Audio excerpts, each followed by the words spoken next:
माँ आलोक आमको प्रदान करंतु भाई।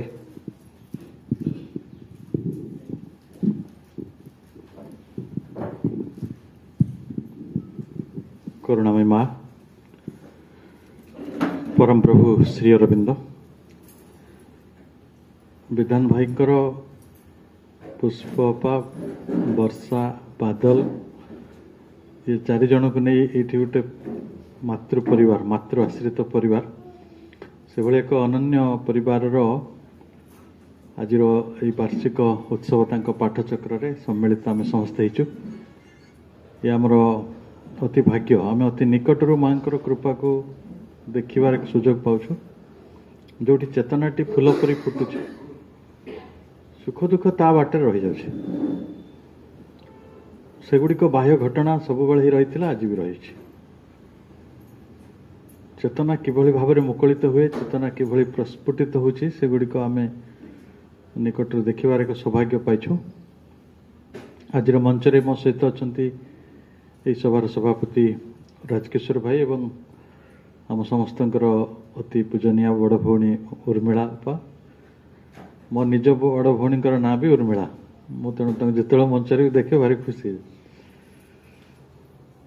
आ मो बड़ नानी बयस भी ठीक से बयस जी एवं आपण मैंने समस्ते आहरी अंतरंग व्यक्तित्व मातृ अनुरागी श्रद्धाशील मनीष मान समस्ते स्मृति भीतर जाऊँ मो भी चली जाए बहुत दिन तलार गोटे कथा मन पड़गला विधान भाई जमी चित्त भाई को मन पकाउले सेमती बोधे घटनाटी अनेक वर्ष हम 84 मसीहार मो बाणीबारे नुआ नुआ एडमिशन नहीं था गाँ आम पटे भद्रक ओह्लैक आम गाँव को जाऊ भद्रक पुणी बस धरले भुवनेश्वर आस भद्रक बस रे बसिली मो पाख सीट्रे जड़े भद्रलोक बसिले वयस्क लोक पर से मते परिचय देले से भद्रकर जड़े अति नामी दामी वकिल नामी दामी माने जे ताकर कैश लड़िले बेसी पैसा नहीं दिया तो आम दृष्टि रे हाँ ठीक है जिते से पाखे बसिले देखले ये कम बयस गोटे पाठ पढ़ुआ पिला से तांको जीवन कथा सब मत कह आरंभ कले बस भितर साधारणतः टी परिचय हेले लोक कथा ही करते मनीष जीवन में तो दीटा कथा अच्छे गोटे सुख अच्छे ना दुख अच्छी ये दीटा भितर तो किसी भी ना बोधे से मनीष देखा जन को तो सांगे सांगे मोर किए देखा आम कौन दुखड़ा कहीदेवा कि कहबानी केवे कहबानी अति अंतरंग होते हुए तो दुखड़ा फिटी पड़ पाए अल्प परिचय रे जे यही बस रे बसी सांगे सांगे घंटे है 15 मिनट है तागर हुए तो आम प्रथम सुख बखाणी से आई गले से प्रथम कहले भद्रक सहर सबुठ बड़ घरटा तांकर मुझे जा भल है कहले आम 3 महला आम बढ़िया तार 12टा बेडरूम अच्छी आहरी सुंदर आमर सब भाई माने भारी प्रतिष्ठित अमेरिका इंग्लैंड रहती मोर पुतरा माने भणजा माने समस्ते बहुत मनिट बहुत पैसा रोजगार करते आ सुखर सबु साधन मो पाखे अच्छे सबुठारु माने फैंसी कार मो पाखे अच्छे मो जिते कॉस्टली जिनस हेले भी विदेश रू मगे पार्छि मो पाखे सुविधा अच्छे आम छुआ मान सब बाहर रही तो एमती किसी ना मत बहुत सम्मान मिले से सहर में मुझे छिड़ा हुए शह शह लोक मत सम्मान करते से दुख तार भद्रक रू से नेशनल हाईवे 6 लेन नाला 4 घंटा 5 घंटा समय लगुला 3 घंटा लगे से 5 घंटा केवल मत जीवन सुख सौभाग्य गुड़ा कही चलिए मोर बयस बेसी नुहे कि मो मन में गोटे प्रश्न उठुए अच्छा या परिवार खाली सुख गुड़ा अच्छे टिके भी दुख नहीं तो 4 घंटा है सी मत खाली सुख गुड़ा कहते घरटा सबुठ बड़ सी जड़े सम्मानित व्यक्ति तांकर बहुत पैसा अच्छी भाई माने भारी संपन्न तांकर सुखर किसी अभाव नहीं किसी असुविधा झील जोई सब किए कुआड़े बड़ बड़ स्थान सब रही ଏ ମୋ ଭିତରେ ଏଇ ପ୍ରଶ୍ନଟି ଆସିକି ରହିଗଲା। କିନ୍ତୁ ଓହ୍ଲେଇବାକୁ ସେତେବେଳେ ପୁରୁଣା ବସଷ୍ଟାଣ୍ଡ ଥାଏ, ଆପଣ ଯୋଉଠି ବିଜୁ ଇନ୍ଦିରା ଗାନ୍ଧୀ ପାର୍କ ହେଇଛି ତା ପଛରେ ଛୋଟ ଜାଗାଟି। ଯେତେବେଳେ ବାଣୀ ବିହାର ଭିତରେ ବସ୍ ଇନ୍ କଲା, ସେଆଡୁ ଯାଉଛି, ଆଉ ବୋଧେ ଓହ୍ଲେଇବାକୁ 10-12 ମିନିଟ୍ ଥିବ, ସେ ମତେ କହିଲେ ଆପଣ ତ ସବୁ କଥା ଶୁଣିଲେ। ମୁଁ କହିଲି ହଁ ଶୁଣିଲି। ତାପରେ କହିଲେ ମୁଁ କାହିଁ ଭୁବନେଶ୍ୱର ଆସିଛି ମତେ ପଚାରିଲେନି ତ। ମୁଁ କହିଲି ମୁଁ ପଚାରିବା କଣ ଦରକାର, ଆପଣ କିଛି ପଚାରିବା ଦରକାର ନାହିଁ, ଭୁବନେଶ୍ୱର ଆପଣ ଇଚ୍ଛା ହେଲେ ଆସିପାରିବେ। କହିଲେ ସେଇଠି ତ କଥା, କଣ କଥା କହୁନାହାନ୍ତି। କହିଲେ ସବୁ ତ ମୋର ଅଛି, କିଛିର ଅଭାବ ନାହିଁ, କିଛି ବୋଲି କିଛି ଅଭାବ ନାହିଁ। ମୁଁ ଯୋଉ କାରଣରୁ ଭୁବନେଶ୍ୱର ଆସିଛି, ଗୋଟେ ଅନ୍ଧମୁକ ବଧିରରେ ସ୍କୁଲରେ ମୋର ଗୋଟେ ଝିଅ ପଢୁଛି, ଆଉ ସେ ଝିଅଟି ଜନ୍ମରୁ ଅନ୍ଧ। ଆଉ ମୋର ଏତେ ସୁଖ ସୌଭାଗ୍ୟ ସତ୍ତ୍ୱେ ଯେତେବେଳେ ମୁଁ ସେ ଝିଅକୁ ଦେଖିଦେଉଛି, ମୋ ଭିତରେ ଗୋଟେ ହାହାକାର ବ୍ୟାପି ଯାଉଛି ଯେ ମତେ ଆଉ କିଛି ସୁଖଟା ସୁଖ ଭଳି ଲାଗୁ ହିଁ ନାହିଁ। ସବୁ ଥାଇକି ମତେ ଲାଗେ ମୋ ଜୀବନରେ କିଛି ନାହିଁ। ଏଇ କାହାଣୀଟିରୁ ଆମେ କଣ ବୁଝିଲେ? ଏଇଟା ସତ କାହାଣୀ। କୌଣସି ଗୋଟେ ମଣିଷ ପାଖରେ ଘଡ଼ିଏ ବସିଯାଆନ୍ତି, କୌଣସି ମଣିଷ ପାଖରେ, ସିଏ ହି ଉପରେ ମେ ବି ସେ ଯିଏ ବି ହେଇଥାନ୍ତୁ, ପ୍ରଧାନମନ୍ତ୍ରୀ, ରାଷ୍ଟ୍ରପତି। ଆମ ରାଷ୍ଟ୍ରପତି ଯିଏ ହେଇଛନ୍ତି ଆମର ଓଡ଼ିଶା ଲୋକ, ଆମେ ଜାଣିଛୁ, ମାନେ 5 ବର୍ଷ ଭିତରେ ତାଙ୍କ ପରିବାରରେ 7ଟି ଡେଥ୍ ହେଲା। ଉଗ୍ରପନ୍ଥୀ ମାନେ ଆସିକି ତାଙ୍କ ହଜବେଣ୍ଡକୁ ମାରିଦେଲେ, ଗୁଳି ମାରିଦେଲେ, ତାଙ୍କ ପୁଅମାନେ ଆକ୍ସିଡେଣ୍ଟରେ ମରିଗଲେ। ତେଣୁ ଜୀବନରେ ଯେଡ଼େ ବଡ଼ ମଣିଷ ହଉ, ସାଧାରଣ ମଣିଷ ହଉ, ଆମ ଜୀବନରେ ଅପ୍ରତ୍ୟାଶିତ, ପ୍ରତ୍ୟାଶିତ ବି, ଆପଣ ଆଶା କରୁଛନ୍ତି କିଛି ଦୁଃଖ ବିପଦ ଘଟିବ, ଘଟୁଛି। ଅପ୍ରତ୍ୟାଶିତ ଭାବରେ ଆପଣ ଆଶା କରିନଥିବେ, ଭାବିନଥିବେ, ଅନେକ ଆକସ୍ମିକତା ଆମ ଜୀବନରେ ଆସିଯାଉଛି, ଯୋଉଟା ଆମ ଜୀବନକୁ ତଳିତଳାନ୍ତ କରିଦେଉଛି। ଆପଣ ଜୀବନରେ ସବୁ ଥିବ, କିନ୍ତୁ ମୁଁ ତାକୁ ଏଇଭଳି କଳ୍ପନା କରୁଛି, ଗୋଟେ ବଡ଼ ପାଣି ଟାଙ୍କି ବନେଇବେ, ବଢିଆ ସଜେଇକି, କିନ୍ତୁ ତା ଭିତରେ ଗୋଟେ ବାଟ ଥିବ ଯିବାକୁ ପାଣିଟା, ଆଉ ଆପଣ ପାଣି ଗୁଡା ଭରୁଥିବେ, କଣ ହବ ପରିସ୍ଥିତିଟା? ଗୋଟେ ଛୋଟ ପିଲା ସବୁ ବେଲୁନ ଫୁଲାନ୍ତିନି, ବହୁତ ବଡ଼ ବେଲୁନଟେ କରିଦେବେ, ଆଉ ଗୋଟେ ପିନ୍ କଣ୍ଟା ମାରିଦେବେ। ଆମ ଜୀବନଟା ବାସ୍ତବିକ ସେହା ହେଇନାହିଁ କି? ବଢିଆ ବେଲୁନ ଫୁଟୁଛେ, 80 ବର୍ଷ 90 ବର୍ଷ ଫୁଲିକି ପୁରା ବଡ ହେଇଯାଉଛି, ଆମେ ଭାରି ଖୁସି ହେଇଯାଉଛି। କିନ୍ତୁ ଗୋଟେ ପିନ୍ କଣ୍ଟା ବି ତ ଅଛି, କେତେବେଳେ ଯେ ସେଟା ତାକୁ ଚୁବିବ କିଏ ଜାଣେ, ଆମେ ଜାଣିନାହାନ୍ତି, ସେଟା ଆମ ହାତରେ ବି ନାହିଁ। ତେଣୁ ଶେଷରେ ଦେଖିଲା ବେଳକୁ ଆମ ବେଲୁନଟି ଯୋଉ ଅବସ୍ଥାରେ ପ୍ରଥମରେ ଥିଲା ସେମିତି ହିଁ ଅଛି। ଆମ ଜୀବନ ଯୋଉଠି ଥିଲା ସେଇଠି ରହିଛି ବୋଲି ତ କହିହେବନି, କିନ୍ତୁ ମୋଟାମୋଟି ମଣିଷର ଜୀବନରେ ଅନେକ ଦୁଃଖ ଯନ୍ତ୍ରଣା ରହିଛି। ଏଟା ହେଲା ଆମ ବ୍ୟକ୍ତିଗତ ଜୀବନ। ଆମ ପାରିବାରିକ ବ୍ୟକ୍ତିଗତ ଜୀବନଟା ହଉଛି ଗୋଟେ ଏକକ ପାରିବାରିକ ଜୀବନର। ଯୋଉଠି ବ୍ୟକ୍ତି ଜୀବନଟି ବିପନ୍ନ, ସେଇଠି ପାରିବାରିକ ଜୀବନଟି କଣ ହେଇପାରିବ? ଯାହା ହେଇଥିବ ଭାବିବ। ଧରନ୍ତୁ ଆପଣଙ୍କ ଘରେ 5 ଜଣ ଅଛନ୍ତି, 4 ଜଣ ସୁସ୍ଥ ଅଛନ୍ତି, ଜଣେ ଲୋକ ଅସୁସ୍ଥ ଅଛନ୍ତି, କଣ ହବ? ସୁଖରେ ରହିବେ କି ଦୁଃଖରେ ରହିବେ? ତେଣୁ ସାମୂହିକତା ଆଡକୁ ଗଲା ମାତ୍ରେ ଆପଣଙ୍କ ବିପନ୍ନ ହବାର ଅସୁବିଧାଟା ବେଶୀ ରହିଛି। କାରଣ ତ ବଢିଆ ଭୋଜି କରିଛନ୍ତି, କିନ୍ତୁ ଜଣଙ୍କର ସେଇ ସମୟରେ ହସ୍ପିଟାଲ ଯିବାକୁ ପଡିଲା। ଆପଣ ଭୋଜି ଜାଗାରେ ଥିବ, କିନ୍ତୁ ଆପଣ ହସ୍ପିଟାଲ ଯାଇକି ମୁଣ୍ଡ ବାଡୁଥିବେ, କୋଉଠି ପଇସା ଆଣିବେ, କୋଉ ଡାକ୍ତରକୁ କଣ କହିବି, ଏ ମଣିଷ କେମିତି ଭଲ ହବ। ତେଣୁ ଆମ ଜୀବନରେ ସବୁ ସୁଖ ଗୁଡିକ କେମିତି ଗୋଟେ ପାଣି ଫୋଟକା ଭଳି ମିଳିଯିବା ଭଳି କଥା ରହିଛି। ଇଏ ହେଲା ଆମ ପାରିବାରିକ ଜୀବନର ଯୋଉ ଦୁର୍ଗତି ଗୁଡିକ ଅନେକ ସମୟରେ ଆମେ ଭୋଗ କରୁଛୁ। ତାପରେ ଯଦି ଆଉ ଟିକେ ଦେଖିବେ, ଆମେ ଗୋଟେ ସମାଜ ଜୀବନ କରିଛୁ। ସମାଜ ଜୀବନ ତ ବହୁତ ମାନେ ଦୁର୍ଭାଗ୍ୟର ଚାଲିଛି, କାହିଁକି ନା ଯେତେବେଳେ ମା ଏଇ ଜଗତରେ ଥିଲେ ସ୍ଥୂଳ ଭାବରେ, ଏବେ ତ ଅଛନ୍ତି, ମା ନାହାନ୍ତି ବୋଲି ତ କହିବାନି, ମା ନଥିଲେ ତ ସୂର୍ଯ୍ୟୋଦୟ ବି ହେଇପାରିବନି। ତ ମା ଯେତେବେଳେ ଥିଲେ ଆମ ସ୍ୱଶରୀରରେ ଏଇ ଜଗତକୁ ଆସିଥିଲେ, ଆମକୁ ଦେଖା ଦେବାକୁ ଆସିଥିଲେ, ସେ ସବୁ ଆମକୁ ଦେଖିଲେ ଭାରି ଖୁସି ହେଇଯାଉଥିଲେ। ଭାରି ଖୁସି ହଉଥିଲେ ନା ନାଇଁ? ମା ଆମକୁ ଦେଖିଲେ ଆମେ ଖୁସି ହଉଥିଲେ। ସେ କିଛି ବାଛ ବିଚାର ନଥିଲା। ସେ ଗୋଟେ ଛୋଟ ପିଲାକୁ ଦେଖୁଛନ୍ତି, ଜଣେ ବୟସ୍କ ଲୋକକୁ ଦେଖୁଛନ୍ତି, ଜଣେ ରୋଗୀକୁ ଦେଖୁଛନ୍ତି, ଜଣେ ପୁରୁଷକୁ ଦେଖୁଛନ୍ତି, ଜଣେ ନାରୀକୁ ଦେଖୁଛନ୍ତି, ଜଣେ ଅତି ଜ୍ଞାନୀ ମଣିଷକୁ ଦେଖୁଛନ୍ତି, ଜଣେ ଅଜ୍ଞାନୀ ମଣିଷକୁ, କିଛି ସେ ଫରକ ଦେଖନ୍ତିନି। ସେ ଖାଲି ସମସ୍ତଙ୍କ ଆଖିକୁ ଦେଖନ୍ତି ଆଉ ଖୁସି ହୁଅନ୍ତି। କାହିଁକି ନା ସେ ଆମ ଭିତର ସତ୍ୟଟିକୁ ସେ ଦେଖୁଥିଲେ। ଆମ ଭିତର ସତ୍ୟଟି କଣ? ଆମ ଆତ୍ମା, ଯିଏ ଦିବ୍ୟ, ଯେ କେବେ ଅଦିବ୍ୟ ହେଇପାରିବନି, ଚେଷ୍ଟା କଲେ ବି ଅଦିବ୍ୟ ହେଇପାରିବ। କାରଣ ସେ ତ ତାର ଦିବ୍ୟ ସ୍ରୋତରୁ ହିଁ ଆସିଛି। गंगा जलटा जदि गंगारू अणा जाइए से किसी बाटरे गंगा जल हो रही मौलिकता सुना भितर जोटा आसी से सुना ही लुहा ही माँ आमर आत्माटी को देखुले एवं से कथा गुड़िक से गोटे सुंदर बही अच्छी जो बहीटर ना आम पढ़ी कह सुप्रीम डिस्कवरी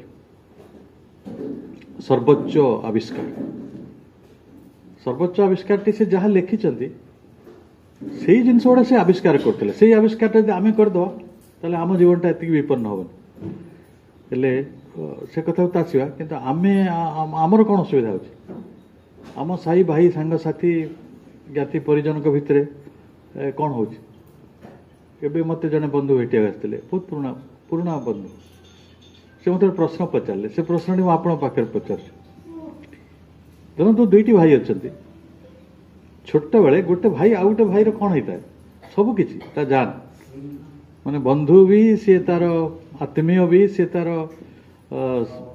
गोटे प्रकार गोटे इंटीमेट सी जहाँ को कहा दुई भाई भितर जो बंधुताटी थाए जो आत्मीयताटी थाए जो अंतरंगताटी थाए से मैरेज पर जो लोकटा कहीं शत्रु ही होती सी तो गुंडा लगे पिटुची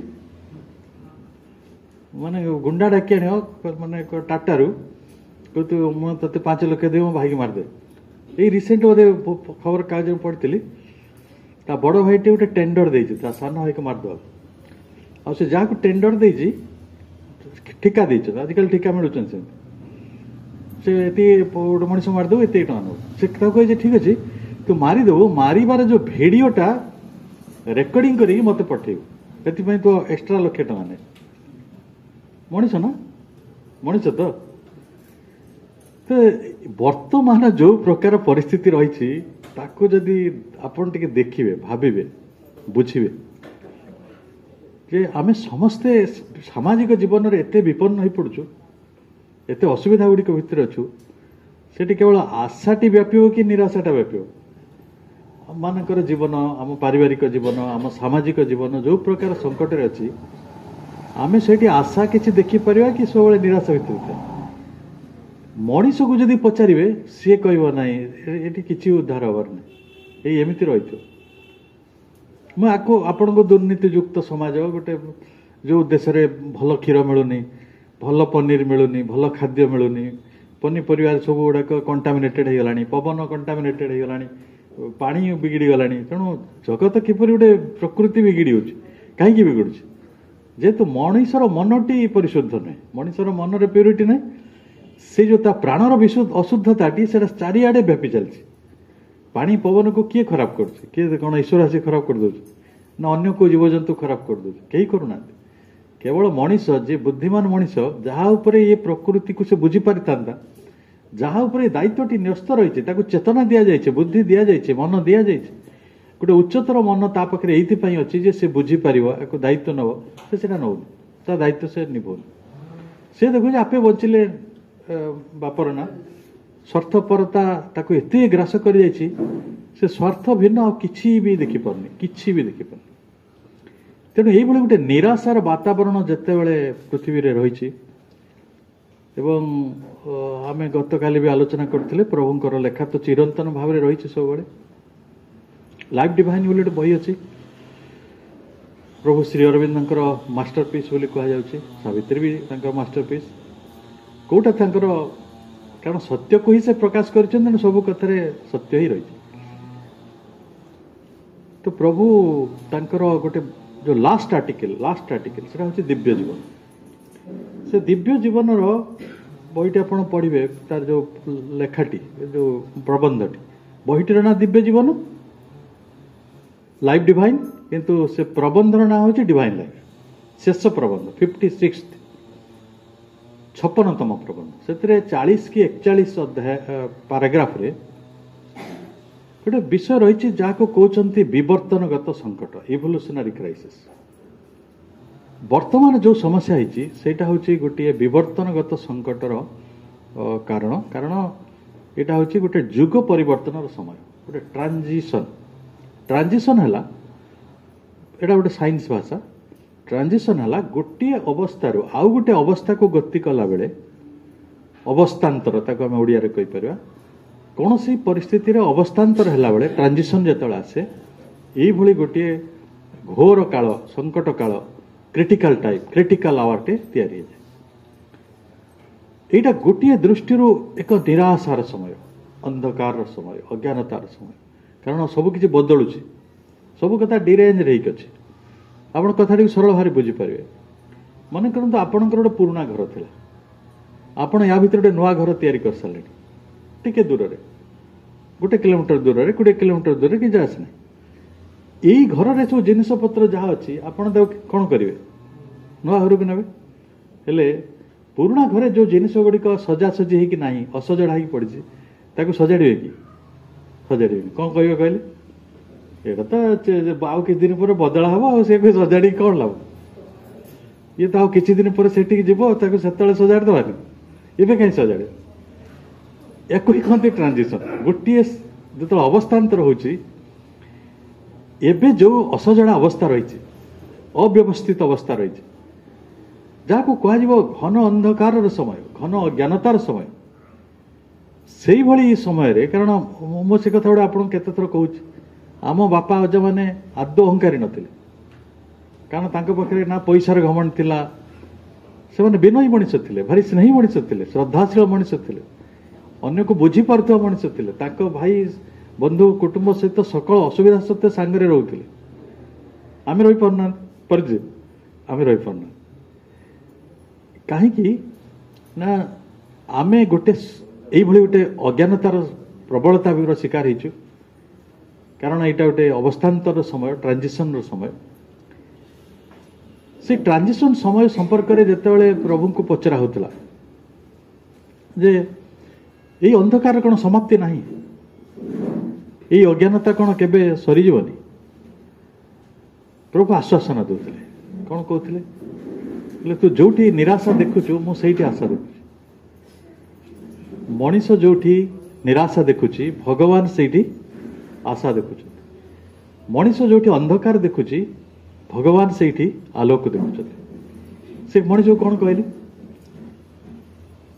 से भाषा कहते भाषा तो ओजस्विनी मुझे भाषा कहनी आम बुझला भाषा कहूँ राति पाइबा देखी राति पाइबार पूर्व अवस्था को कहते कुज्झटिका से भारी गभीर राति होता है आप 3टा 4टा पाखापाखि राति उठी पड़े बहुत राति भारी गभीर हो जाए अंधारटा 10टा 11टा हेल्ले कि तो दिशुव टिके माने आप तौक को अनेक भी 5 मिनट छिड़ा हेल्ले अंधार किसी रास्ता देखा कि कुज्झटिका जो आसीज जोटा राति पाइबार पूर्व समय से रात्रि बहुत गभीर हो जाए हेले आपण से तो सही समय छिड़ा होती बाहर अंधकार आपड़ जब प्रश्न पचारे आलोक आसब ना अंधकार भितर थी उत्तरटी कौन हम आलोक आसब प्रभुंर उत्तर या सूर्योदय इमिनेंट अवश्यम भावी इनेविटेबल सूर्य उदयटी आसन्न प्राय सूर्य उदयटी अवश्यम भावी ये अंधकार जिते गभीर हो किसी जाए ये अंधकार चिरस्थायी नहीं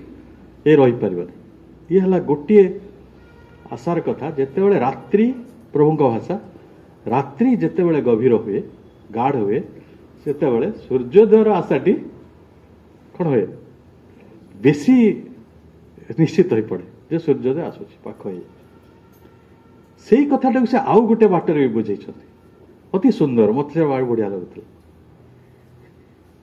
से कहले तुम गीत शुणिच जहाँ आम अर्केस्ट्रा कहे म्यूजिक कहे मेलोडी कहे गीत सजा गीत गाया पूर्वर से तबला वाला आसो कुज वाला आसवे क्लारिनेट वाला आसवे हारमोनियम वाला आसवे समस्ते बसवे ना बस कौन करती कहले जंत्रटार परीक्षा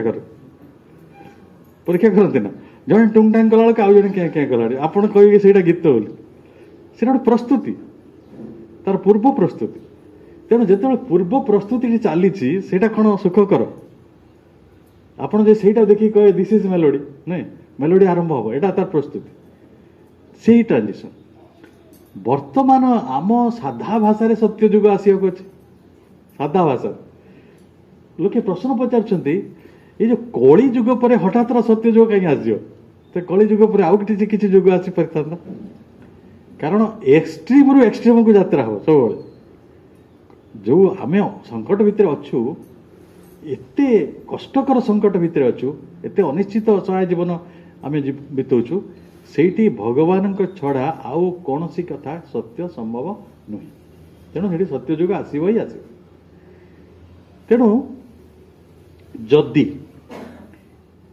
मनीष को किपरि आसब से कथाटी माँ ताको विचार कले प्रभु भी विचार कले कारण से तो गोटे चेतना गोटे कार्य से आस माँ कहते मनीषर जो चारोटी सत्ता रही गोटे जमी इंजीनियर मैंने विश्वास करती ये मनीषा केमी बदल से मनीषर को बहुत पाखर देखते कारण से तो मनीष जन्म ही तो नेले स्वयं जी विश्व जननी जी जगत जननी जी परा जननी से मानव शरीर ये आसिले जे मनीषटा को जानियो मनीष तारा कौन से कि दुख भितर जाई गति कर कौन ता भितर ईर्षा अच्छी कौन ता भितर लोभ रही कौन ता पाखरे स्वार्थपरता अच्छी कौन ता पाखरे हिंसा भावटी रही कौन ता पाखरे जो ता देहटी खराब होची को बाटरे से बुढ़ा हो जाउची को बाटरे से मरी जाउची ये सब कथा को अति निकट रे जानिया पई से मनुष्य जन्म ग्रहण कले कला परे से मनीष को आकलन कले हिसाब कले कौन कले ये मनीषर परिवर्तन हो पार सी ताको जोग भाषा गोटे ना देले ताको कहले एटा होची रूपांतर ट्रांसफॉर्मेशन रूपांतर जदि हम ताहले ये मनीषटी तार वर्तमान जो अवस्था अच्छी से अवस्थाटी बदल पारिबो एवं से गोटे नुआ समय मध्य प्रवेश कर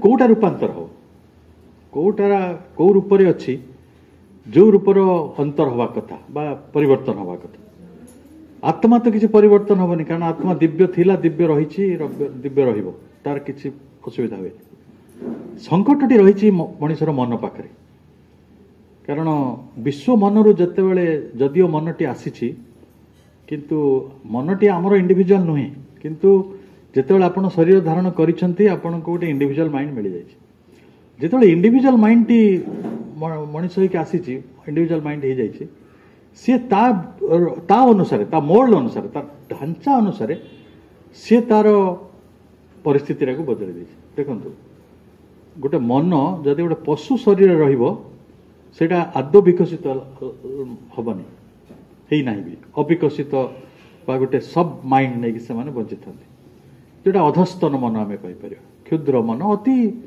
अति छोटिया मनटे पाखे रही कि जदि मनीष शरीर को आसो से विकसित हो मन करते आपण अंगूर गछटे फ्रांस रे लगी आईटा आनिक लगेदेवे मार्चा घाई कौन हम से अंगूर गछटा कौन हम तेणु जिते मोल्ड बदली ढांचा बदली शरीर बदली से अनुसार मनटी बदली जाए तेणु मन करते भारत वर्ष में आंब गछटा बढ़िया होती नहीं जदि आप इंग्लैंड रे लगे कि अंटार्कटिकार लगे से गछ ही हेनी आदि भी से गछ बंची रहे जदि भी से देखिए बदली जाओ आपण को विज्ञान ज्ञान तो निश्चय समस्त भल रही खाली एति जानवे आमे जो गछ गुड़िक ये देखुचु से गछटी को आउ गोटे देश में जाकि देखु तार पत्र हो तार गंडी हो किसी ना किसी डिफरेन्स अच्छे मनीष गुड़ा देखुना आसामी लोक गुड़ाक ओडिया लोक अलग नुहत आप चाइना लोक गुड़ाक भारतीय लोक अलग नुहत ओडिया लोक मैंने आसामी लोक अलग नुहत मनीष गुड़ाक यही ओडिशा भितर बदल अच्छे आप लोक चेहरा देखिए कहीदेवी को अंचल मनीष काश्मीर लोक से कला लोक से मिले साउथ इंडिया रे जुआड़े जी खाली कला लोक गुड़ा दिए गोरा लोक बहुत क्वचित था तेणु गोटे जियोग्राफी बा गोटे नेचर गोटे मोल्ड गोटे ढांचा गोटे पारिपार्श्विक परिस्थिति अनुसार ये विश्व मनटी जो व्यक्तिगत मन में परिणत होउछि से परिवर्तित हो जाउछि तापरे प्राण प्राणर तो से तार पिपासा गुड़िक रुक्षा तृष्णा अनेक बासना कामना से प्राण सब चाहब बहु कथा दाबी कर भोक लगे शोष लगे निद लगे प्राण तो बड़ अद्भुत जिनसटे बहुत सुंदर बहुत आप ठीक रे बुझे प्राण बहुत अद्भुत गोटे शक्ति कथा आउ रहा गोटे शरीर तेणु जब मूलर आसवे कहते ना दासे आइले मूल रुगा तो जदि सबू कथा बोली बालिकी पहुँचे ये मनीषर सकल दुख पचरे रही शरीर से जो भद्रकर वकिल 4 घंटा सुख कहला जो दुखटी कहले से दुखटा कौ विषय का थिला शारीरिक ତା ଝିଅଟି ଅନ୍ଧ ହେଇଥିଲା କଣ ଶରୀରରେ ନା ମନରେ? ଶରୀର। ଆମେ ଯଦି ବୁଢା ହେଇଯାଉନଥାନ୍ତେ, ଆମେ ଯଦି ରୋଗରେ ପଡୁନଥାନ୍ତେ, ଆମେ ଯଦି ମୃତ୍ୟୁ ଲାଭ କରୁନଥାନ୍ତେ, ତାହେଲେ ଆମେ ମିଥ୍ୟାଚାର ଭିତରକୁ ଯାଆନ୍ତେ ନାହିଁ। ତେଣୁ ମାଙ୍କ ଭାଷାରେ ଡେଥ୍ ହେଲା ଗୋଟେ ପ୍ରାଇମେରୀ ଫଲସୁଡ୍। ମଣିଷ ସେଇ କଥାକୁ ଯେତେ ଜଲ୍ଦି ବୁଝିଯିବ ସେତେ ଶ୍ରୀ ଅରବିନ୍ଦଙ୍କ ଯୋଗ ମଧ୍ୟରେ ପ୍ରବେଶ କରିପାରିବ। ଦେଖନ୍ତୁ, ମୁଁ କିଛି ଉଦାହରଣ ଆପଣଙ୍କ ଆଗରେ ରଖିବାକୁ ଚାହୁଁଛି। କାହିଁକି ଫଲସୁଡ୍? ସେଟା ତ ଇନକାପାସିଟି ଡେଫିସିଏନ୍ସି କାରଣରୁ ଆସୁଛି। ପ୍ରକୃତିର ବା ମେଟରର ସେଟା ଲିମିଟେସନ, ମେଟରର ଲିମିଟେସନ। ଆମେ ସେଇଟାକୁ ଓଭରକମ୍ କରିପାରୁନୁ, କାରଣ ତା ଉପରେ ଯୋଉ କାମଟି କରିବା କଥା ମଣିଷ ସେଇଠି ନ କରିକି ଆଉ ଅନ୍ୟ ଆଡେ ଅଛି। ବର୍ତ୍ତମାନ ପୃଥିବୀରେ 800 କୋଟିରୁ ଅଧିକ ଲୋକ ଅଛନ୍ତି, କିନ୍ତୁ କେତେ ଜଣ ଫୋକସ୍ଡ ତା ବିଷୟରେ ଯେ ଶରୀର ରୂପାନ୍ତରିତ ହେବା କଥା, ଆମେ କେତେ ଜଣ ଚାହୁଁଛୁ? କେତେ ଜଣ ଗୋଟିଏ ଯଦି ଗୋଟେ ମଣିଷକୁ କୁହାଯିବ, ମାନେ ବହୁତ ଦିନ ତଳେ ଗୋଟେ ଗଳ୍ପ ମତେ ଅକର କରିଥିଲା, ମୁଁ ସେ ଗଳ୍ପଟି ଲେଖିଥିଲି। ଗଳ୍ପଟି ଏହା ଥିଲା ଯେ ଶବ୍ଦର ପଲ୍ୟୁସନ ଗୁଡାକ ଏତେ ବେଶୀ ହେଇଗଲା ଯେ ବୈଜ୍ଞାନିକ ମାନେ କହିଲେ ଯଦି ଆଉ ଟିକେ ଶବ୍ଦ ହବ ପୃଥିବୀରେ, ପୃଥିବୀଟି କକ୍ଷଚ୍ୟୁତ ହେଇଯିବ। ତେଣୁ ଟିକେ କଣ କରାଯିବ? ନିୟମ କଣ? ନୀରବ କରାଯିବ। ହେଲେ କାହାକୁ ନୀରବ କରିବେ? ଏଠି ତ କୁକୁର ଅଛନ୍ତି, ଗଧ ଅଛନ୍ତି, ଚଢେଇ ଅଛନ୍ତି, ଛୋଟ ଛୁଆ ଅଛନ୍ତି, ପ୍ରଗଳ୍ଭ ପାଗଳ ଲୋକ ଅଛନ୍ତି। କାହାକୁ ନୀରବ କରିପାରିବେ? ସରକାର ଆଇନ କରିଦେଲେ ଯେ ଯିଏ ପାଟି କରିବେ ତାକୁ ଗୁଳି ମାରିଦେବେ। ହେଲେ ପାଗଳର କଣ କରିବେ? ଛୋଟ ଛୁଆର କଣ କରିବେ? ଚଢେଇର କଣ କରିବେ? ପଶୁ ମାନଙ୍କର କଣ କରିବେ? ଏଠି ଯେମିତି ଗୋଟେ ସାମୂହିକ ନୀରବତା ସମ୍ଭବ ନୁହେଁ। ଆଉ ଜଣେ କହିଲେ, ଆମେ ଯଦି ଏବେ ନିକଟରେ କରୋନା ହେଲା, ଆମ ପ୍ରଧାନମନ୍ତ୍ରୀ କହିଲେ ତମେ ସମସ୍ତେ ନିଜ ଅଗଣାରେ କଣ ଜାଳ? ଥାଳି ପେଟ। ଅନେକ ଲୋକ ଡରିକି ପିଟି ପକେଇଲେ। ହେଲେ କାଲି ସକାଳେ ଯଦି ଆପଣଙ୍କୁ କୁହାଯିବ, ମୁଁ କହୁଛି, ମୁଁ ପ୍ରଧାନମନ୍ତ୍ରୀ ନୁହେଁ, ମୁଁ କହୁଛି ସମସ୍ତେ ଯଦି ଆମେ ଆଙ୍କୁ ପ୍ରାର୍ଥନା କରିବା ଏ ଶରୀର ରୂପାନ୍ତର ହେଇଯିବ ତ? ହବ ନା ହବନି? ହବ କି ହବନି? ହବ ନା? ନିଶ୍ଚୟ ହବ। କିନ୍ତୁ ପାରୁଛେ କି? ସବୁଦିନେ ସକାଳେ 4:30ରେ ଉଠିକି ବ୍ରାହ୍ମ ମୁହୂର୍ତ୍ତରେ ଆମେ ମାଙ୍କୁ ପ୍ରାର୍ଥନା କରିପାରିବା କି ଯେ ଏଇ ଫଲସୁଡ୍ଟା ଯାଉ? ଏଇ ଫଲସୁଡ୍ଟା ଗୋଟେ ପ୍ରାଇମେରୀ ଫଲସୁଡ୍ ତାକୁ କାହିଁକି କୁହାଗଲା? ତାର କାରଣ ହେଲା, ଯେତେବେଳେ ଜଣେ ମଣିଷ ଜନ୍ମ ପ୍ରକ୍ରିୟା ଭିତରକୁ ଯାଉଛି, ସେତେବେଳେ ତାକୁ ନାରୀ ବି ଦରକାର ପଡୁଛି, ପୁରୁଷ ବି ଦରକାର ପଡୁଛି। ପ୍ରକୃତିର ତାପରେ କଣ ହଉଛି ନା, ଦିଟା କନଫ୍ଲିକ୍ଟିଂ କ୍ୟାମ୍ପ ତିଆରି ହଉଛି। ମା ତ ଲେଖିଛି, ମୁଁ ଲେଖିନି। ଏଇ ଗ୍ରହ ଭିତରେ ଦିଟା କ୍ୟାମ୍ପ ଅଛି, ଶିବିର ଅଛି। ନାରୀ କହୁଛି ପୁରୁଷ ତାକୁ ବୁଝିପାରୁନି, ପୁରୁଷ କହୁଛି ନାରୀ ତାକୁ ବୁଝିପାରୁନି। ଦିଟା କନଫ୍ଲିକ୍ଟିଂ କ୍ୟାମ୍ପ ଅଛି। ସିଏ ଗୋଟେ ଫଲସୁଡ୍, ସେ ବାଟରେ ଗଲା। ତଥାପି ମିଳିମିଶିକି ତାଙ୍କ ଭିତରେ ପ୍ରକୃତି ଆଉ ଗୋଟେ କିଛି ଷ୍ଟ୍ରାଟେଜି ତିଆରି କରିଦେଇଛି। ତାଙ୍କ ଭିତରେ କିଛି ଆକର୍ଷଣ ତିଆରି ହବ, ସନ୍ତାନ ବି ଆସିଲେ। ହେଲେ ମଣିଷଟି କଣ ପାଇଁ ସନ୍ତାନ ପାଇଁ ଆଗ୍ରହୀ ପଡୁଛି? ଏଇଥିପାଇଁ ଯେ ସେ ମରିଯାଉଛି। ଯଦି ସେ ନ ମରନ୍ତା, ତାର ପୁଅ ଛୁଆ କି ଦରକାର ଅଛି? ଦରକାର ଅଛି। ଆଚ୍ଛା, ସେ କାହିଁକି ଚାହୁଁଛି ପୁଅ ଛୁଆ? ନା, ସେ ଜାଣୁଛି ମୋ ଶରୀର ଲିମିଟେଡ, ମୁଁ ତ ବଞ୍ଚି ପାରିବିନି। ତାର କିଏ ବଞ୍ଚିବ? ଏଇ ଜୀବନଟି ମୋ ଛୁଆ ବଞ୍ଚୁ, ମୋ ପୁଅ ବଞ୍ଚୁ। ମୁଁ ତ ଜଗତରେ ରହିପାରିବି ନାହିଁ, ତେଣୁ ମୋ ପିଲାମାନେ ଥାନ୍ତୁ, ମୋ ସାତ ପୁରୁଷ ଥାଉ। ଆଚ୍ଛା, ଯଦି ସାତ ପୁରୁଷ ରହିବ, ସେ କଣ ଖାଲି ରହିବ? ସମ୍ପତ୍ତି ବାଡି ବି ଦରକାର ନା। ତେଣୁ ମୁଁ ଏପରି ସଞ୍ଚିବି ଯେମିତି ସାତ ପୁରୁଷ ପାଇଁ ରଖିଦେଇଛି। ତେଣିକି କାହାକୁ ମାରିବାକୁ ପଡୁ, କାହାକୁ ଧରିବାକୁ ପଡୁ। ତେଣୁ ମୂଳ ଅସୁବିଧାଟା ସେଇ ଜାଗାରୁ ଆରମ୍ଭ ହେଇଯାଉଛି। ଆମେ ଯୋଉ ଭୟ ଭିତରେ ଅଛୁ, ଆମେ ଯୋଉ ଅବିଶ୍ୱାସ ଭିତରେ ଅଛୁ, ବା ଭାଇ ଯୋଉ କଥା କହିଲେ ଯୋଉଟା ସବୁ ବିକୃତି ନେଇଯାଉଛି, ଗୋଟେ ଜାଗାରେ ଦିବ୍ୟଟି ଗୋଟେ ସଂକୁଚିତ ହେଲେ ଅଦିବ୍ୟ ହେଇଯାଉଛି। ସେ ସଂକୁଚିତ ଅବସ୍ଥାଟା ଏଇ କାରଣରୁ ଆସୁଛି। ମୃତ୍ୟୁ ଭଳି ଗୋଟେ ଅଦ୍ଭୁତ ଅବସ୍ଥା ମଣିଷ ପାଖରେ ରହିଛି। ସେଟା ମଣିଷ ଡାକ୍ତରମାନେ ଭଲ ଭାବରେ ଜାଣିଛନ୍ତି, ବା ବୈଜ୍ଞାନିକ ମାନେ ଜାଣିଛନ୍ତି, ଆପଣ ବି ଜାଣିଛନ୍ତି। ଶରୀର ରୋଗଗ୍ରସ୍ତ ହେଉଥିବା କାରଣରୁ, ଶରୀର ବାର୍ଦ୍ଧକ୍ୟ ଲାଭ କରୁଥିବାରୁ ଆପଣ ନିଜେ ଏବେ କହୁଛନ୍ତି ନାଇଁ ନାଇଁ ଏଇ ପୃଥିବୀରେ ମୁଁ ବଞ୍ଚିବି। ରବି ଠାକୁର ଗୋଟେ କବିତା ଲେଖୁଥିଲେ, ମରିତେ ଚାଇନା ଆମେ ସୁନ୍ଦର ଜଗତ। ଏ ଜଗତ ଏତେ ସୁନ୍ଦର ଯେ ମୁଁ ଏଠି ମରିବାକୁ ଚାହୁଁ।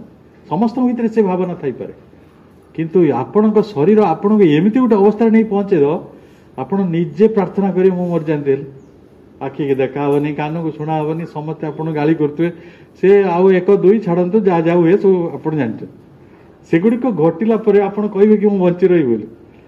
ଏବେ ଯଦି ଆପଣଙ୍କୁ କୁହାଯିବ ଅମରତ୍ୱ ଦିଆଯିବ, ଆମେ ସବୁ ଏବେ ବି କେତେ ଜଣ ରାଜି ହବା କହିଲେ? ଆପଣଙ୍କୁ ଅମରତ୍ୱ ଦିଆଯିବ, କେତେ ଜଣ ଲୋକ ରାଜି ହବ? ଏବେ ରାଇଟ୍ ନାଉ ଆପଣଙ୍କୁ ଅମରତ୍ୱ ଦିଆଯିବ। ଯୋଉମାନେ ଛୋଟ ଛୁଆ ଅଛନ୍ତି ସେ ଆମେ କଣ ଏଇଭଳିଆ ରହିଥିବୁ ବୁତୁରୁ ହେଇକି ସବୁବେଳେ। ଯୋଉମାନେ ବୟସ୍କ ହେଲେଣି ସେ କହିବେ ଆମେ ଯଦି ଅମରତ୍ୱ ଏଇ ଅବସ୍ଥାରେ ପାଇଗଲୁ ତାହେଲେ ତ ଆମେ କ୍ଷତିରେ ପଡିଗଲୁ। ଆଚ୍ଛା ଯିଏ ବିଛଣାରେ ଶୋଇଛି ରୋଗ ହେଇଛି ତାକୁ ସିଏ ସେଇ ଅବସ୍ଥାରେ ରହିଯିବ। ତାହେଲେ ପୁଣି ଯେ କେବଳ ଯୁବକ ସେଇମାନେ ହୁଏତ ଟିକେ ପ୍ଲସ୍ ପଏଣ୍ଟରେ ଥିବେ। ସେ ଖାଲି କହିବେ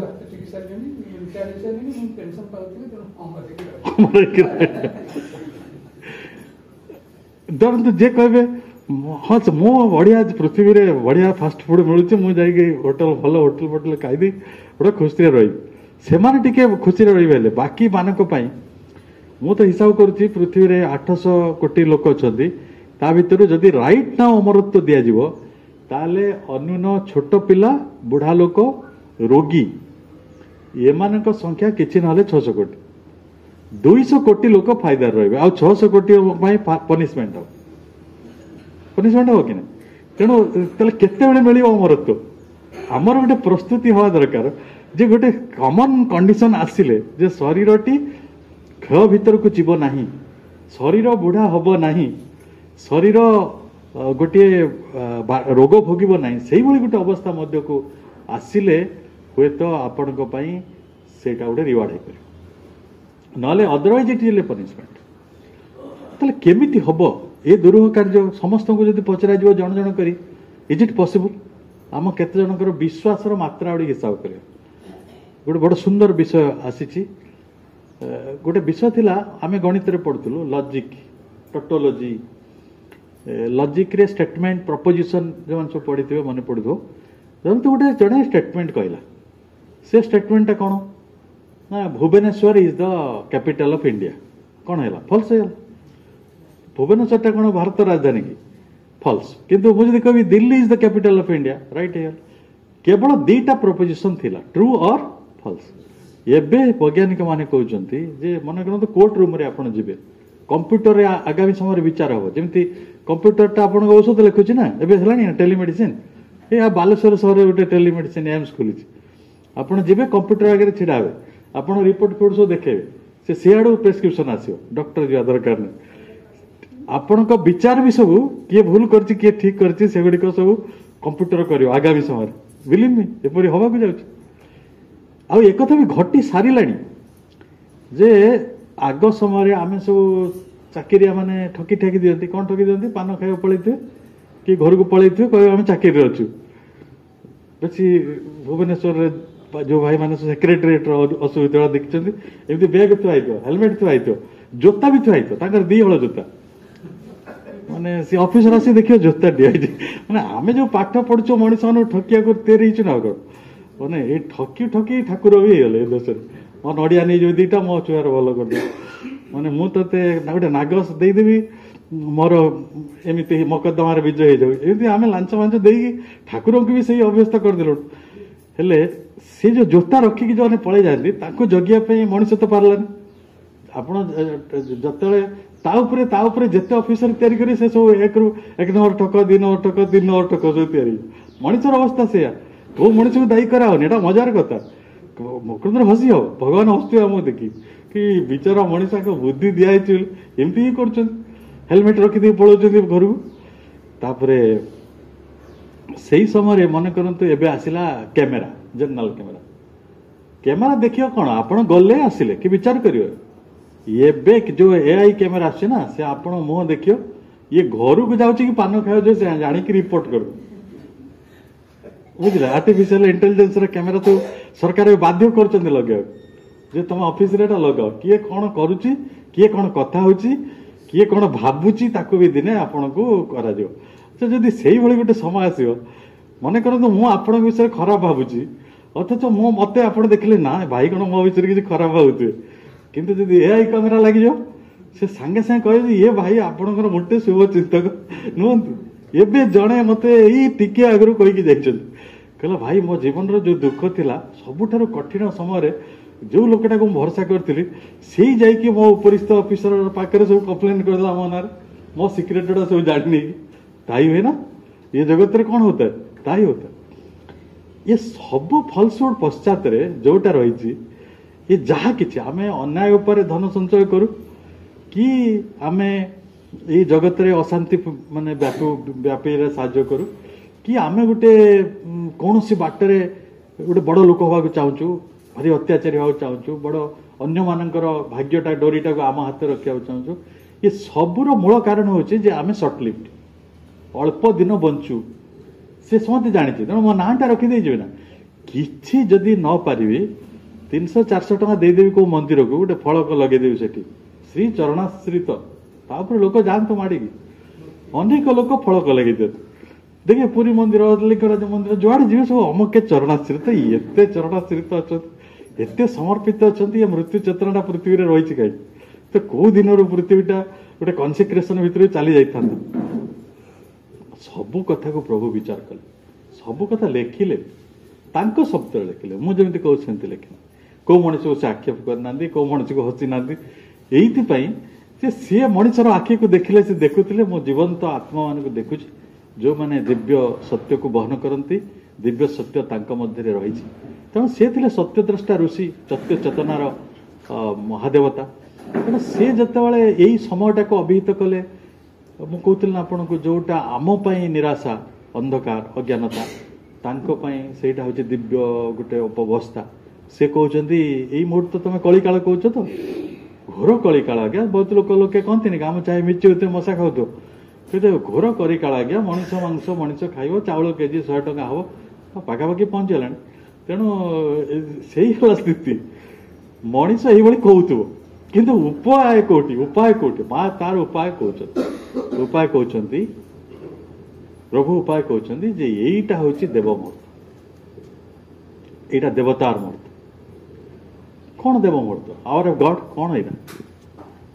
ଦେବତା ମାନେ ଆସିକି ଏଠି ରହିଛନ୍ତି ନା? ଆମ ଦେବତା ସାଙ୍ଗେ ଦେଖା ହଉଛି ନା? ବହୁତ ପୂଜା ପ୍ରାର୍ଥନା ହଉଛି, ମନ୍ଦିର ଗଢା ହଉଛି, ବହୁତ ଭୋଗରାଗ ହଉଛି, ବହୁତ କୀର୍ତ୍ତନ ହଉଛି, ସେଇଟା ସେପରି ନୁହେଁ। ଏଇ ଦେବ ମୁହୂର୍ତ୍ତ ସେ ଗଢିଛନ୍ତି, ଏବଂ ସେ ଗଢିଲେଣି କେବେଠାରୁ?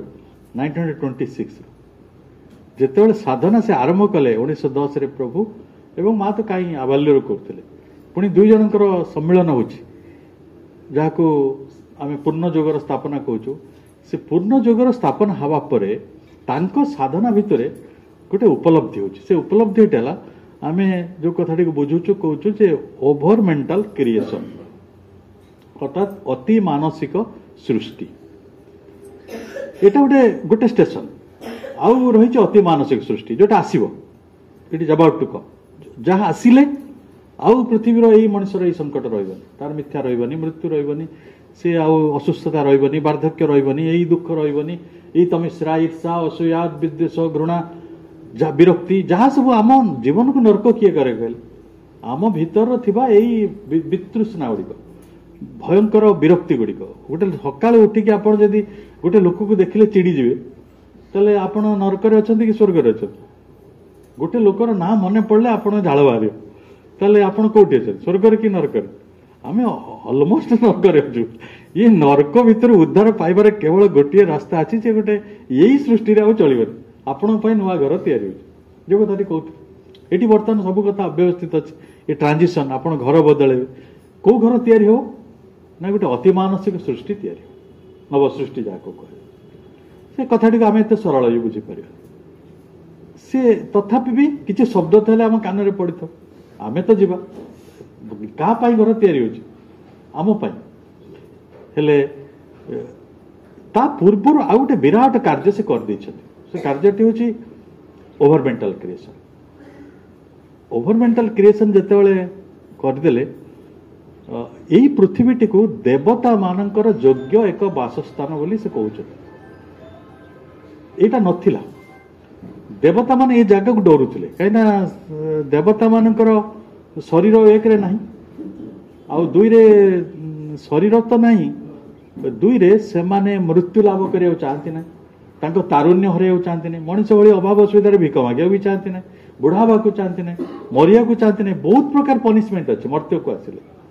ଏଇ ମର୍ତ୍ତ୍ୟଟି ଏପରି ଭାବରେ ଅଛି, ଏଠି ପନିଶମେଣ୍ଟ ଗୁଡାକ ଏଇଆ।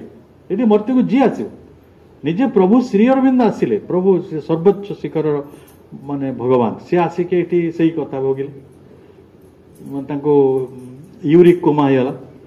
ତ ସେଠି କଣ କରାଯାଇପାରିବ? ବାର୍ଦ୍ଧକ୍ୟ ବି ଭୋଗିଲେ, କିଏ ନ ଭୋଗିଛି?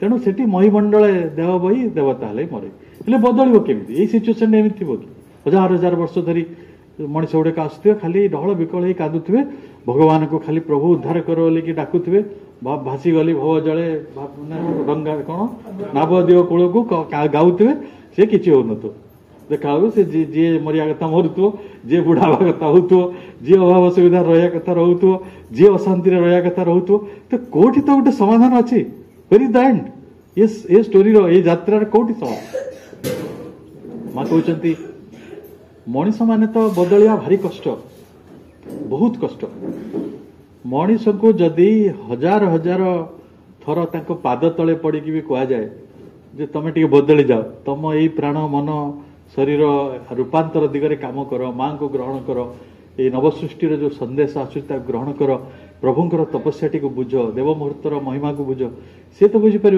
कारण ताकू जो ग्रासी ता घर परिवार से पिला छुआर जंजाल अच्छे सेटा को बुझियो तापाई सेटा बेसी जरूरी कि नहीं जमी आम राधामोहन गणनायक से गीत पढ़ नी जड़े बुढ़ी लोक जाइए जगन्नाथ रथ देखा से रथ केड़े सुंदर सजा गोटे अक्षी तृतीय आरंभ हुए कम रथ यात्रा से सरे शह शह लोक लगे सजे हेले माउसी जाई कौन देखिले ता पोई गुड़ाक माती ता पल्लाटी देखा से पल्ला घर सब पोई पड़ा माती सी बड़ व्यस्त हो घर पलैला कहले मो पोई गुड़ा सब सुखी साकी दियो से जगन्नाथ मत कि मत कि देखा आ सतर भी मनीष को देखा तो कौन करा तो जहाँपाई एते आयोजन ऋषि मुनि आसिले एते अवतार आसिले एते धर्म या एते आध्यात्मिकता या एते मंदिर है तो जोटी जहाँ ये आहरी उल्टा काम लगे माने मन कम धर्मटी आसला धर्मटी कौन पाई एकदम सौहार्द्य प्रीति भल पाइबा तार मूल कारण हूँ प्रेम किंतु उल्टा काम है अप्रेमर कारण तू हेलु अमके धर्मर ये घर पाख माड़ी पार तू छाई जदि माड़ मु गाधोई जदि आसबू ते हाणीदेवी ताई तो चली कौन हो जगत तेणु मनीष को कौन प्रभु से लिखिं से जो कथाटी कहती जे लाइफ डिवाइन चैप्टर पैराग्राफ 40, 41, 42 ये सब लिखते जे मनीष धर्म तैयारी कला हैरान है भाविला अर्थनैतिक समृद्धि आसीगले ता जीवन दुख घुंचीज कहीं अमेरिकार लोक मैंने आम ठार नेचुराली सतुरी अच्छी गुण धनी नेचुराली कारण डॉलर आम पैसा हिसाब कले नेचुराली देर मोर रिच कहीं समस्या समाधान नहीं गला से माने तो डिप्रेशन भीतर जाती सब निद हुए से माने जी निद बटिका खाती 3 वर्ष गोटे हिमालय पर्वत अमेरिकान माने निद करने जी औषध खाती 3 वर्ष गोटे हिमालय ये हूँ समस्या आपड़ जब अर्थनैतिक दृष्टि भावे मु रतन टाटा हो मोर समस्या समाधान होगला रतन टाटा समस्या समाधान होगला कि तेणु मनीष गोटे पागल भाषा सी बाटर अच्छी सी के शुणवनी भगवान कथा भी शुणवनी भगवान जे ये गोटे दिव्य नियतिर योजना कर गोटे दिव्य खसड़ा प्रस्तुत होती सब कथा रेडी अच्छी एवरीथिंग रेडी तू खाली ग्रहण करू से विश्वास कर कहना एवं जगन्नाथ मंदिर रू अबड़ा आसी पाखे डाकुचन जीवु कि से कह आगे कह मिछ कथा आगे मिछ ता मनटी से भाई से प्रथम अविश्वास कर देव मुहूर्त कौन है 1926 माँ देखिले ये मनीष मान द्वारा किसी हबन आम कि माने बाहर मंजी आनिबा बाहर मंजी आसिले कौन हम ना से उदाहरण होगी रही आगे देवता देवता भली बंचो देवता देवता ही बंचिले एमाने काले से भली बंचार चेष्टा करें देखिए तो ना देवता कि बंची आपण देवता को बंचार देखुं कि देखी पार माँ को पाक से साक्षात कर ये कथा मुझे सब जगह कहूँ लोके कह यहाँ तो अविश्वास कथा माँ तो मनीष थे सी जो देवता आइले देखा कर किए बड़ माँ बड़ कि देवता बड़ आप विश्वास करते न करते यहाँ सत्य देवता माने माँ को पाखे अरे विश्वजननी आसिक रही यही धूलिमाटी को रूपांतरित करने मनीषर यही अवस्थान्तरता परिवर्तन करने देवता सी कथबार्ता करते माँ कहले तुम गोटे कम कर बाबू तुम से आसिक रोन ये नवसृष्टि है अतिमानसिक ना अधिमानसिक सृष्टि बर्तमान प्रस्तुत तुम रही जाओ ମଣିଷର ଯୋଉ ଅସୁବିଧା ଅଛି ଦେବତାର ବି ସେଇ ଅସୁବିଧା ଅଛି। ସିଏ ତା ଲିମିଟେସନରେ ରହିବାକୁ ଚାହେଁ। ଆପଣ ଏକଥା ଜାଣନ୍ତି କି ଯେ ଦେବତା ମାନେ ତାଙ୍କ ଲିମିଟେସନ ଭିତରେ ଥାନ୍ତି, ସେମାନେ ବି ତାଙ୍କ ଲିମିଟେସନକୁ ପାର କରିପାରିବେ, ସେମାନେ ଚାହିଁଲେନି। କାରଣ ସବୁ ଜଣେ ଜଣେ ମନା କରିଦେଲେ, କେବଳ ଜଣେ ମନା କରିପାରିଲେନି। ସିଏ ଦେବତା ଭାରି ଗୋଟେ ଅଦ୍ଭୁତ ଦେବତା, ସେ ରସିକ ଦେବତା ତ, ସେ କାହାକୁ ନା କରନ୍ତିନି, ନାରାଜ କରନ୍ତିନି। ସେ ହଉଛନ୍ତି ଶ୍ରୀକୃଷ୍ଣ। ସେ କହିଲେ ହଉ କଷ୍ଟ ହବ ପଛେ ଆସିବା, ହେଲେ ମୁଁ ଆଉ ଥରେ ଜନ୍ମ ହେବିନି। ଜନ୍ମ ହେଲେ ଭାରି ଅସୁବିଧା। ଛୋଟିଆ ଛୁଆ ହବୁ, ସେ ଯଶୋଦା ବାଡେଇବ, କହିବ ମାଟି ଖା, ଦେଖ ପାଟି ଦେଖା।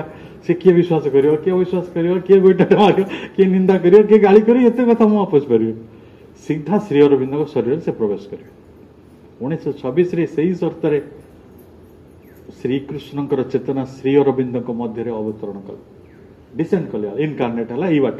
ଏବେ ନୂଆ ବାଟରେ ଇନକାର୍ନେସନ। ଆଉ ବାପା ମା ଦରକାର ନାହିଁ, ଆଉ ଦେବକୀ ଦରକାର ନାହିଁ, ଆଉ ବସୁଦେବ ଦରକାର ନାହିଁ, ଆଉ ଯଶୋଦା ଦରକାର ନାହିଁ, ଆଉ ନନ୍ଦ ଦରକାର ନାହିଁ। ଯୋଉମାନଙ୍କ ଶରୀର ପ୍ରସ୍ତୁତ ସେଇ ଚେତନା ତା ମଧ୍ୟରେ ଆସିଯିବ। ଦିସ୍ ଇଜ ସାଇନ୍ସ, ଏଇଟା ସାଇନ୍ସ। ଯେତେବେଳେ ସେ ଚେତନା ଆସିଲା, ସେ ଚେତନା ସେଠି କଣ କରିବ? ଅନ୍ୟର ମଙ୍ଗଳ କରିବେ କି ଅମଙ୍ଗଳ କରିବେ? ସେଇଠୁ ଯାତ୍ରା ଆରମ୍ଭ ହବ। ଓଭର ମେଣ୍ଟାଲ କନସିୟସନେସ ଠାରୁ ଯାତ୍ରା ଆରମ୍ଭ ହବ। ତେଣୁ ସେଇଠୁ ଆରମ୍ଭ ହେଲା ଦେବ ମୁହୂର୍ତ୍ତ। ଆପଣ ଏବେ ପୁଣି ପଚାରନ୍ତୁ ଦେବ ମୁହୂର୍ତ୍ତଟା କଣ? ଦେବ ମୁହୂର୍ତ୍ତରେ କଣ ହୁଏ? ମା ଗବେଷଣା କରିଛନ୍ତି, ପ୍ରଭୁ ଗବେଷଣା କରିଛନ୍ତି, ବର୍ଷେ ନୁହେଁ, ଅଧେ ନୁହେଁ, ସମଗ୍ର ଜୀବନ ତାଙ୍କର ଏକ ଗବେଷଣା। ଏଇଠିକି ଏଇଠି 3-4 ବର୍ଷର ସେ ବୋର୍ଡିଂ ସ୍କୁଲ ଗଲେ, ସେଦିନରୁ ଯାଇଛନ୍ତି ଯେ ଯାଇଛନ୍ତି, ଆଉ ଏଇ ସୃଷ୍ଟିରେ ଖାଲି ମଣିଷ ବିଷୟରେ ଗବେଷଣା କରୁଛନ୍ତି ଯେ ମଣିଷର ଦୁଃଖ କେମିତି ଯିବ। ସିଏ ଗବେଷଣା କରି ଜାଣିଲେ ଯେ ମଣିଷ ଏକରେ ତପସ୍ୟା କରିପାରିବାର ଶକ୍ତି ତା ପାଖରେ ନାହିଁ। ଆପଣ ବିଶ୍ୱାମିତ୍ର ହେଇପାରିବେ? ଆପଣ ଇନ୍ଦ୍ରଜିତ ହେଇପାରିବେ? ଇନ୍ଦ୍ରଜିତ ରାବଣର ପୁଅ, କୁମ୍ଭକର୍ଣ୍ଣ ଭଳି ତପସ୍ୟା କରିପାରିବେ? Not possible. ତପସ୍ୟା ଭାରି କଠୋର ଜିନିଷ। ଏଇଟା ହିରଣ୍ୟକଶ୍ୟପ ଭଳି ସତ୍ତା ମାନେ କରିପାରିବେ, ଆମେ କରିପାରିବାନି। ଆମେ ଭାରି ନାଜୁକ, ଆମେ ଭାରି ସାଟାଡ଼, ଭାରି ବୁଣିଯିବା ଲୋକ, ଏକତ୍ରିତ ହବା ଲୋକ ନୁହେଁ। ଆମ ପାଖରେ ସେତିକି ସମୟ ନାହିଁ ବୁଦ୍ଧଙ୍କ ଭଳିଆ 12 ବର୍ଷ ଗୋଟିଏ ଗଛ ମୂଳେ ବସିଯିବା। ମୁଁ ବିଶ୍ୱାସ କରନ୍ତୁ, ମୋ ଜୀବନ ସାରା ଶିକ୍ଷିତ ଲୋକଙ୍କ ମେଳରେ ରହିଛି। ମାନେ ଶିକ୍ଷିତ ମାନେ କଣ? ତଥାକଥିତ କ୍ୱାଲିଫାଏଡ ଲୋକ। ଆପଣଙ୍କୁ ଗୋଟେ କହିଲି ପରୀକ୍ଷା କରିବେ, ଗୋଟେ ଲୋକକୁ ଘଣ୍ଟେ ବସିବାର ଦେଖିବେ ତ ଗୋଟିଏ ଜାଗାରେ। ଆପଣ ଗୋଟେ ଅଫିସରୁ ଦେଖା କରିବାକୁ ଯାଇଛନ୍ତି, ସେଠି 15 ମିନିଟ୍ ବସେଇଦେଲା, ଆପଣ ବିଗିଡ଼ିଯିବ ଭିତରେ ଭିତରେ। ଭାରି ବାହାଦୁରୀ ମାରୁଛି, ମତେ 15 ମିନିଟ୍ ହେଲା ବସେଇଛି। ପ୍ରୋବ୍ଲେମଟା କୋଉଠି କହିଲେ? ତାର ନୁହେଁ, ପ୍ରୋବ୍ଲେମଟା ଆମ ପାଖରେ ଯେ ମୁଁ 15 ମିନିଟ୍ ବସିପାରୁନି। ବୁଦ୍ଧ ବା ତ ବହୁତ ଦୂରର କଥା। ଆଉ ମା ଦେଖିଲେ ଯେ ଜଗତରେ ମଣିଷର ଆଉ ଗୋଟେ ବଡ ସଙ୍କଟ ଅଛି। ସେ ସଙ୍କଟ ହେଲା ସେ ଦୁର୍ଭାଗ୍ୟଟା ତାକୁ ଛାଡିକି ଯାଉଛି, ଯେ ଗୋଟେ ସେ ଡୁମ୍ ବୋଲି କହୁଛନ୍ତି। ଦୁର୍ଭାଗ୍ୟଟା କଣ? ଆପଣଙ୍କର ପରିଶ୍ରମ ଅନୁସାରେ ଆପଣ ଫଳ ପାଉନଥିବେ। ଆପଣ ଯେତିକି ପରିଶ୍ରମ କରୁଛନ୍ତି ସେଇ ଅନୁସାରେ ରେଜଲ୍ଟ ପାଉନାହାନ୍ତି। ଏଇଟା ହଉଛି ଦୁର୍ଭାଗ୍ୟର ଡେଫିନେସନ ଗୋଟେ। ଏଇଟା ସଙ୍କଟ। ଦେଖିବେ, ଏଇଟା ସବୁ ମଣିଷ ସହିତ କଥା ହଉନାହାନ୍ତି। ଆପଣ କାହାକୁ କହିବେନି ଯେ ମୁଁ ସେ ପଢିଛି। ଆପଣ ଯାଇକି ପଚାରିବେ, କହିବେ ଭାଇ ତୁ ଜୀବନରେ ଯାହା ସବୁ ପାଇବା କଥା ତୁ ଖୁସି ତ?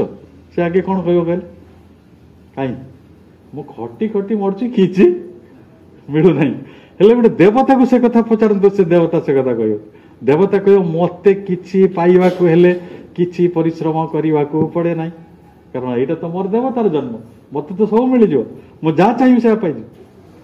ମୋର ସବୁ କଥା ଇଚ୍ଛା ଆଗ୍ରତ, ସବୁ କଥା ମୋ ଇଚ୍ଛା ସଂକଳ୍ପ ଭିତରେ ଅଛି। ମୁଁ ଚାହିଁବି ବିମାନ ଆସିବ। ଯେତେବେଳେ ନାରଦ ଯାଉଥିଲେ କୋଉଠି ସ୍ୱର୍ଗରୁ ମର୍ତ୍ତ୍ୟକୁ, ମର୍ତ୍ତ୍ୟରୁ ପାତାଳ ଲୋକକୁ, କଣ ସେ ଆମ ଭଳିଆ ଗାଡି ହାରେ କରିଥିଲେ ନା ବସରେ ଯାଉଥିଲେ ନା ଟ୍ରେନରେ ଯାଉଥିଲେ? ଯେତେବେଳେ ଇଚ୍ଛା କଲେ ସେ ପଳାଉଥିଲେ। ଦେବତା ସେମିତି ଯାଆନ୍ତି, ଆପଣ ବି ସେମିତି ଯାଇପାରିବେ। ସେଇ ଭାଗ୍ୟଟା ଆପଣଙ୍କୁ ଅପେକ୍ଷା କରିଛି। ହେଲେ ଆମର ପ୍ରଥମ ଅସୁବିଧା ଅବିଶ୍ୱାସ। ସରିଲା, ସୁଇଚ୍ ଆମେ ଟିପିଦେଲେ, ବନ୍ଦ ହେଇଗଲା। ଯେତେବେଳେ ଅବିଶ୍ୱାସଟି କଲେ ଆମେ ଅଫ୍ କରିଦେଲେ ସେ ଅପସନଟାକୁ, ଆମେ ପାରିବାନି। କିନ୍ତୁ ଏଇ ପୃଥିବୀରେ କିଛି ଅଦ୍ଭୁତ ମଣିଷ ଅଛନ୍ତି, ସେଗୁଡିକ ଇଣ୍ଡୋମେଟେବଲ ସ୍ପିରିଟ। ସେ କେବେ ପରାଜିତ ହୁଅନ୍ତିନି। ସେ କହୁଛନ୍ତି କାହିଁକି ହବନି?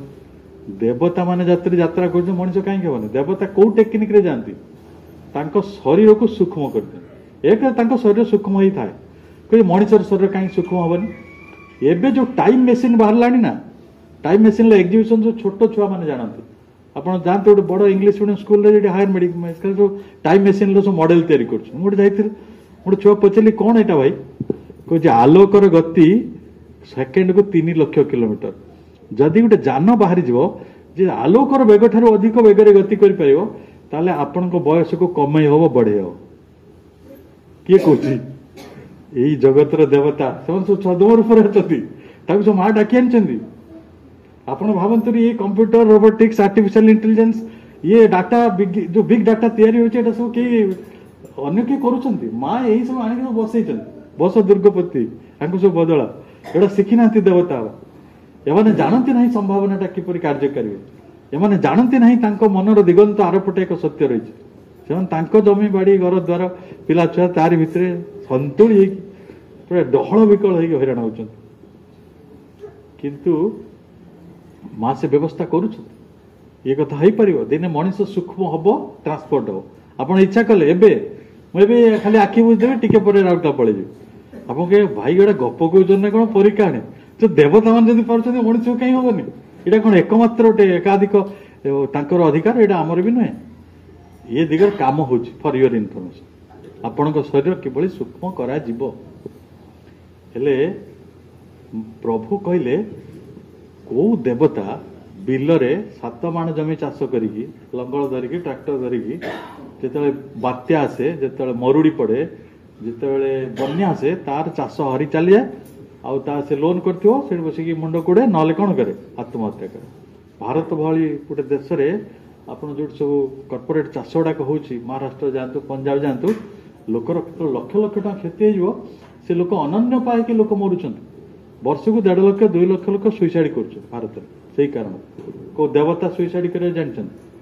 କିନ୍ତୁ ରାମଚନ୍ଦ୍ର ସୁଇସାଇଡ କରିଥିଲେ। କାହିଁକି ନା ସେ ବିଚରା ମଣିଷ ହେଇଥିଲେ, ସିଏ ଭଗବାନ ହେଇକି ଆସିଥିଲେ, କିନ୍ତୁ ମଣିଷ ହେଇକି ଆସିଥିବାରୁ ତାଙ୍କୁ ଅସୁବିଧା ହେଲା। ସେ ସର୍ଜୁ ନଦୀରେ ନିଜେ ପ୍ରବେଶ କରିଗଲେ। ଉପାୟ ନାହିଁ ନା ଆଉ। ତାଙ୍କ ଜୀବନ ତାଙ୍କୁ ଏମିତି ଘାରି ଦେଲାଣି ଚାରିଆଡୁ, ସେ ଦେଖିଲେ ବଞ୍ଚିବା ଭାରି କଷ୍ଟ, ତ ବେଟରେ ଜଳ ସମାଧି ନେଇଯାଏ।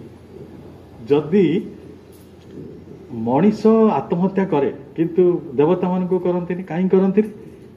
ମଣିଷ ଦୁର୍ଭାଗ୍ୟ ଭୋଗେ, ଭଗବାନ ବା ଦେବତା ମାନେ ଦୁର୍ଭାଗ୍ୟ ଭୋଗ କରନ୍ତି ନାହିଁ। ଆପଣଙ୍କୁ ସମସ୍ତ ଦୁର୍ଭାଗ୍ୟରୁ ମୁକ୍ତ କରିଦେବା ପାଇଁ ପ୍ରଭୁ ତପସ୍ୟା କରିଥିଲେ। ପ୍ରଭୁଙ୍କର କିଛି ନିଜର ତପସ୍ୟା ଆବଶ୍ୟକ ନଥିଲା। ମାଙ୍କର ତପସ୍ୟା କିଛି ଦରକାର ନଥିଲା। ଶ୍ରୀକୃଷ୍ଣଙ୍କର ବି ତପସ୍ୟା କିଛି ଦରକାର ନଥିଲା। ଶ୍ରୀକୃଷ୍ଣ ଭଗବତ ଗୀତାରେ ସେୟା କହିଛି, ମତେ କୋଉଟା ଅପ୍ରାପ୍ତି ଅଛି କି ମୁଁ କାମ କରନ୍ତି? ମୁଁ ଅନ୍ୟମାନଙ୍କୁ ଲୋକ ସଂଗ୍ରହ ପାଇଁ କାମ କରୁଛି। ମୁଁ ଲୋକମାନଙ୍କୁ ବୁଝେଇବାକୁ ଚାହୁଁଛି ଯେ କାମ ହବା ଦରକାର। ତେଣୁ ମା କହିଲେ ୟାକୁ ସଲ୍ଭ କରିବା।